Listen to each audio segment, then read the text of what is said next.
1990 সালে গণঅভ্যুত্থানের গর্জন আজও যেন প্রতিধ্বনি হয় পুরান ঢাকার এক কোণে নাজিমউদ্দিন রোডের ছাত্রদল কর্মী মনার কণ্ঠে।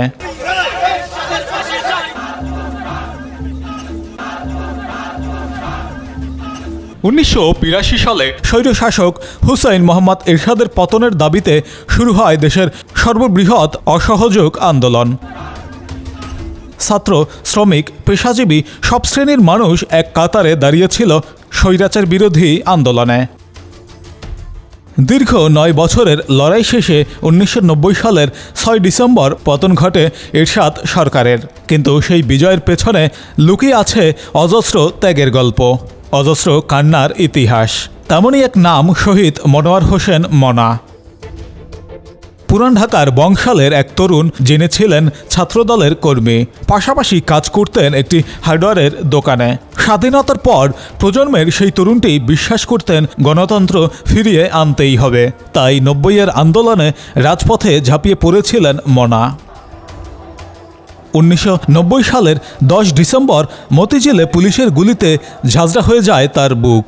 সেদিনই নিভে যায় এক তরুণ প্রাণ, নিভে যায় এক পরিবারের স্বপ্ন। ঢাকা মেডিকেলে নেওয়ার পর মনা নাকি ওয়ার্ড বয়কে বলেছিলেন, পরিবারকে কিছু বলো না, ওরা কষ্টটা সইতে পারবে না। সেই ছিল তার শেষ কথা। এরপর পরিবারের কাছে খবর পৌঁছায়। হাসপাতালে পৌঁছে পরিবারের চোখের সামনে নিথর পড়েছিল মনার দেহ।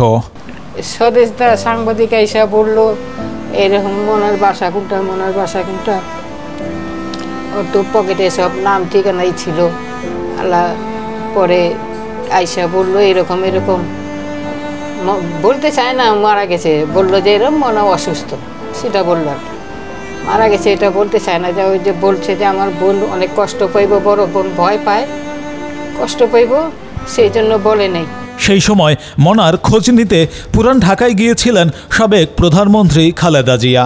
পরিবারের দায়িত্ব নেওয়ার আশ্বাস দিয়েছিলেন তিনি। তখন কিছুটা সহায়তাও করেছিলেন তার পরিবারকে। তবে পরবর্তীতে আর কোনো সাহায্য পাননি মনার পরিবার। বড় বোনকে বলতো, চিন্তা করিস না, এমন মানুষ তোকে বাসায় আসবো কোনোদিন কল্পনাও করতে পারবি না।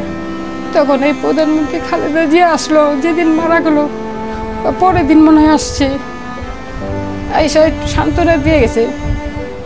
তখন তার সে মন্ত্রী হয়নি, সান্ত্বনা দিয়ে গেছে, এই আর কি। এখন আমাদের অবস্থা খুব খারাপ, অনেক খারাপ। তখন পরিবারের আয়ের প্রধান ভরসা ছিল মনা। তার মৃত্যুর পর থেকে শুরু হয় দুর্ভাগ্যের অন্ধকার দিন। একে একে বিক্রি হয়ে যায় পুরান ঢাকার পুরনো বাড়িটি। সেই টাকায় চিকিৎসা করানো হয় বড় ভাই আজহার হোসেনের, যার ফুসফুসে এখন পানি, খাদ্যনালীতেও ধরেছে পচন। আমার শরীরের অবস্থা তেমন একটা ভালো না, কিন্তু শ্বাসকষ্টটা বেশি।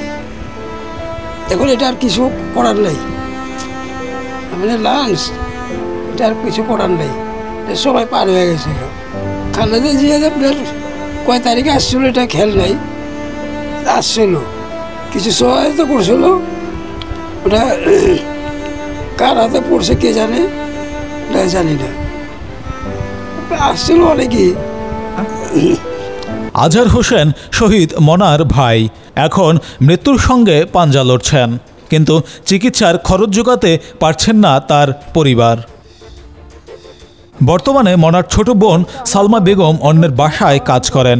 সেই টাকায় চলছে সংসার আর ভাইয়ের চিকিৎসার সামান্য অংশ।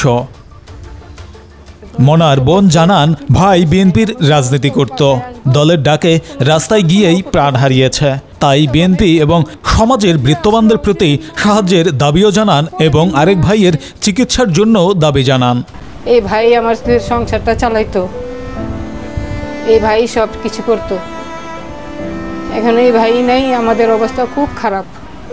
আমরা বাড়িঘর বিক্রি করে ফেলাইছি, ভাইয়ের চিকিৎসা করছি, তারপরও ভাই ভালো হইতেছে না। ভাড়া থাকতে হয়, মানুষের বাসায় কাজ করতে হয়, মানে অনেক সমস্যায় আছি আমরা। এখন সরকার যদি কোনো সহযোগিতা করতো তাহলে ভালো হইতো আর কি, আমরা একটু ভালোভাবে থাকতে পারতাম। স্বৈরাচার বিরোধী আন্দোলনের শহীদের পরিবার আজ এক কঠিন বাস্তবতার মুখে।